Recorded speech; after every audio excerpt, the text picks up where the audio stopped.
Windbound is finally here, and I was lucky enough to get an advanced copy of the game to review, and that is what we're gonna do right now.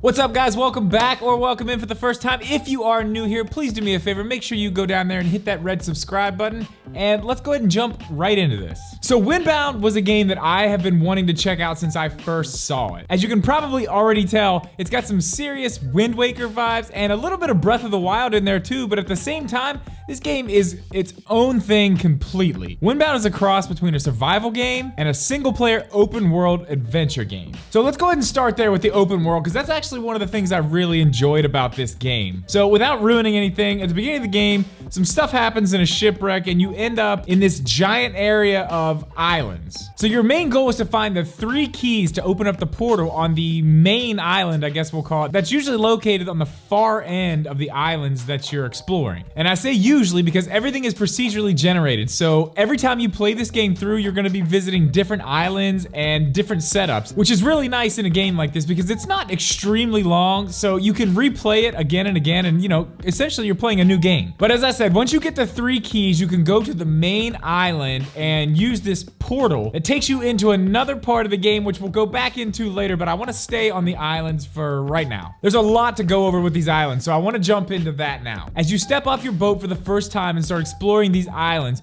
you're gonna start noticing there's things everywhere that you can pick up, like grass, rocks, sticks, all kinds of stuff everywhere, and all those things are used for crafting. The crafting in this game is done very, very well in my opinion. I honestly had a great time going around these islands trying to find everything I needed and get everything in order to build my boat up the best that I could, and sometimes it was actually sort of difficult to do. Now, while the crafting system isn't really the most complex one that I've seen, it definitely throws challenges at you for sure. Here's an example. So the strongest material you can get for your boat is wood, but to get wood, you have to chop down trees. But to chop down the trees, you have to craft an axe. But to craft an axe, one of the main things it takes is leather. And to get leather, you have to get the things to build a fire. And once you build the fire, you have to build a drying rack. Then you have to go kill an animal, get the skin, put it on the drying rack, dry it, then it becomes leather.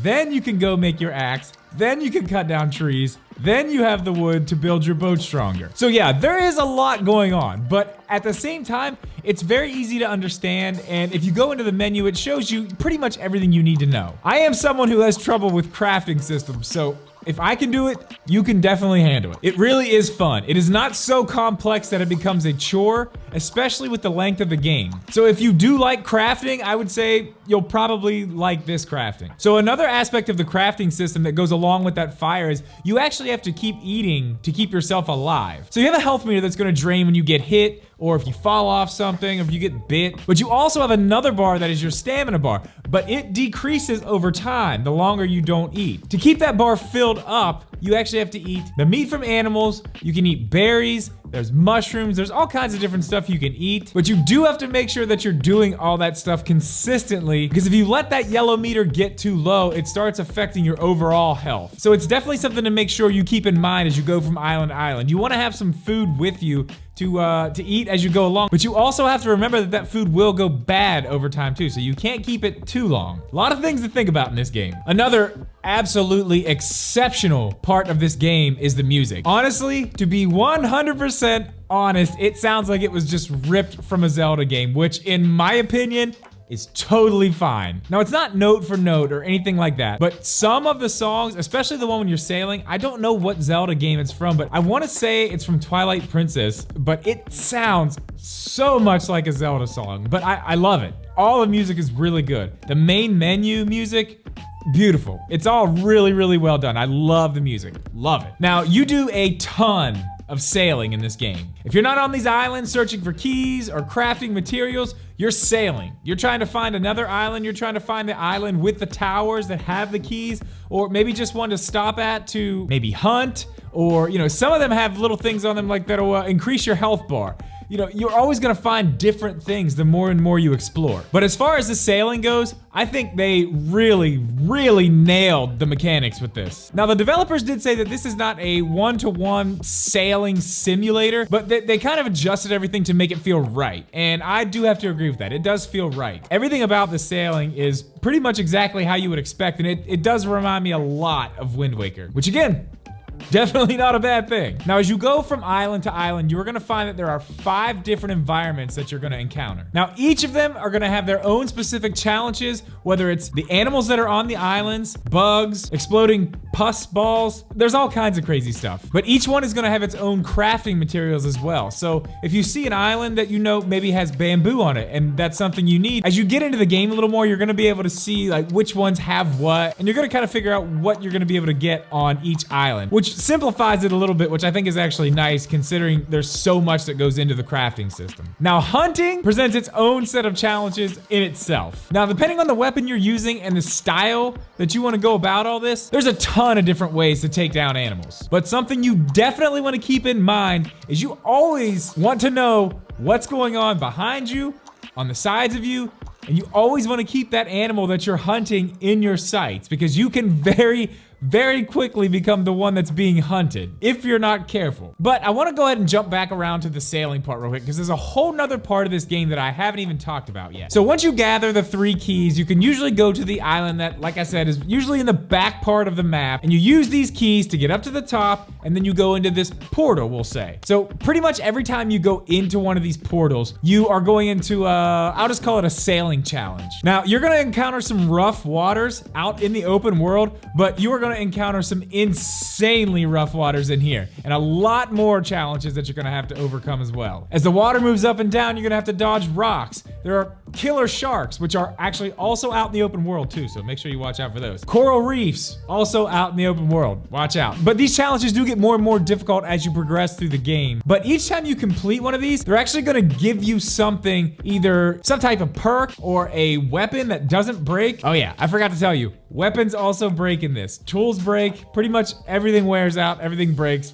A lot along the lines of Breath of the Wild. I don't think things break quite as often as they do in Breath of the Wild, but just about everything breaks except for these weapons that they will give you here. And as far as visuals go, I think for the most part, this game looked pretty good. Most of my playthrough was done in handheld mode. I finished the game in docked mode, and we're gonna come back to that in a second, but in handheld mode, I think it runs decently well. As far as visuals go though, it looks really good in some places. In others, it kind of looks unfinished.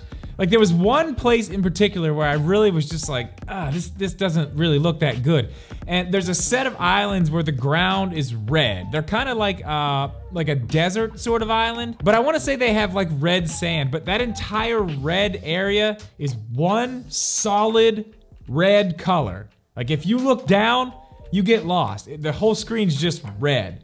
So in cases like that, I thought it looked a little unfinished, but in other places, like let's just say for instance, sunset, when you're on the water sailing, looks absolutely insane. It looks so good. So for the most part, as far as the visuals, what you're seeing on screen, they look pretty good. A little rough in some spots, but overall pretty good. There was some pop in, and in this game, it's kind of a big deal, but kind of not. Because, even in Breath of the Wild, there's a ton of pop-in. So the biggest issue is when you're sailing and you're trying to look around and find which way to go and what island you need to go to, it's kind of hard to know where an island is. And even when you can see them, you have no idea what's gonna be on them for the most part. The one thing I will say that you can always see, if there is a tower on that island that has a key, that's always there. No matter how far away you are, you can always see that. So if you see a tower, like that's the way to go. You can always see it no matter how far away you are. So I think that's good and bad. I mean, it kind of makes it a little bit easy because, sometimes when you get to the island, you can't even see the tower. It's covered by trees. But again, those trees don't load in until you get closer. So I don't know. It makes it a little bit easier, but at the same time, it's like you kind of need it to do that. I don't know. I just noticed there's a roll of duct tape back there. We don't need that there. Okay, anyway, so I do have a few things that I need to talk about with this game that I'm really, really not happy about. The first one's not a big deal because it happens, it happens in other games, but I did get stuck I got completely stuck on a rock and had to restart the game. I mean, that sucked. I'm not gonna lie, that wasn't fun. And as I said, the pop in here and there, you know, it wasn't too bad, but there is a much bigger issue that I have found with this game. Two much bigger issues that we need to talk about right now. And the first one is, it's major. This game crashed a total of 5 times on me through my first playthrough. It crashed twice randomly. I have no idea what caused it or why. No idea. It also crashed twice when I woke my Switch up from sleep mode and, you know, like hit A to go back into the game. It would start playing for a second and then just crash. It did that twice too. And the first time this happened, it completely wiped out everything because I hadn't saved hardly any. So from then on, I was saving. Anytime anything at all happened, I just saved. I was just saving all the time so I didn't lose my progress again. That was very aggravating to say the least. And then to top it all off, at the very end of the game, I got through the game and Windbound came on the screen. And before I even got to whatever was next, maybe it was the credits or who knows, maybe I don't know. I can't even tell you. I don't know what would happen next because it crashed, which, man, that was a bummer. You know, I finally got through the game and it just crashes and takes me back out to the main menu of the Switch. Now, the other issue I have is towards the end of my playthrough when I put it in docked mode. Now, I don't know if it's just because I didn't notice it because it was smaller or if it's just much worse in docked mode, but this game has serious frame rate issues in docked mode for sure. I mean, they are so bad that it's skipping frames every few seconds. It's all the time and it's really annoying. I have no idea if there's gonna be a day 1 patch. Like I said, I got this game early, so I'm not sure when you're watching this if there's already been an update. If there is an update and I find out about it, I'm gonna go ahead and leave a pinned comment so you guys can check that out. So if you're watching this the day it goes up or the day after, check down there for a pinned comment. I'll let you guys know if I hear anything. As of right now, I didn't get an answer either way if there's something coming. So that was pretty disappointing because this game, it's a ton of fun to play. I really love the crafting. I love the whole thing. The worlds, I loved it. It was great, but the crashes, and then, you know, I think it may be a little more stable in handheld mode, but when you put this thing in a dock, the frame rate just dies. And what's really weird is I'm not sure what the target frame rate of this game is, but it looks like at first, like right when you start, like it's running like 60 frames per second for just a split second. And then it goes to 30, and then it goes to whatever. So that is a big issue. And I do hope they put a patch out for it, but I have one more thing I want to talk about, and this may just be me. Maybe I didn't get it. I'm gonna go ahead and put that out there now. Maybe I didn't get it. Maybe I didn't understand. And that's fine. Maybe I didn't. Maybe you're gonna play through and you're gonna be like, oh, come on, man, it's obvious. But I didn't understand the story at all. Honestly, through most of the game, there isn't a story. I mean, maybe I missed it. There are some parts where text pops up. It says some stuff. It's very cryptic. And I don't know. It seems like some of them repeated too. So then I started thinking, okay, maybe this stuff isn't as important as I thought it was. And then I didn't read some of them because I thought they were gonna be the same. So I didn't get the story. It kind of came together a little bit more at the very end. I don't know. I didn't get it. If you played through this game and you do, let me know. But to be honest, I mean, the gameplay was so much fun. I really wasn't even worried about the story. I didn't really care. I just wanted to keep moving from island to island and building up my boat, and that's really all I was concerned about. I mean, until the crashes started happening and the frame rate issues, which I didn't really notice. I will be honest, I did not really notice them that bad in handheld mode. I didn't notice them until I really put it into the dock. So again, you know, it is what it is. So at the end of the day, today, if you're watching this on the day this game releases, I don't know if I can recommend this one yet. If there's a patch that fixes the crashes and the frame rate, 1000%. And honestly, if it was just the frame rate, I'd still say pick it up and just play it in handheld mode. But the crashing it really takes you out of the game. It's very difficult to deal with, especially if you just lost all kinds of progress. Because if you die, you go back to the beginning. Losing saves in this game is a big deal. So that has to be fixed. I would say wait, unless you look down there and there is a pinned comment that says there has been a patch and it's fixed, I would wait on this one. It really is a good game, but those issues just cannot be overlooked. So all in all, Windbound, yeah, great game, but it's got some serious issues that need fixed, and they need fixed like right now. Like right now. I hope they're already fixed. I hope by the time you guys are seeing this, they're already fixed and this whole part of the video doesn't even matter. But guys, let me know what you think. Let me know if you're still gonna pick this game up anyway. I have to admit, it's fun. If you do pick it up, I really can't fault you. Like I said, check the pinned comment. Also, while you're down there, go ahead and check the description. All my social media links are there. Make sure you guys follow me on all those. There's also a link to become a member of this channel. You get some cool perks. So go ahead and check that out, guys. With all that said, thank you so much for watching. Please leave a like on this video. Make sure you are subscribed, and we will see you in the next one.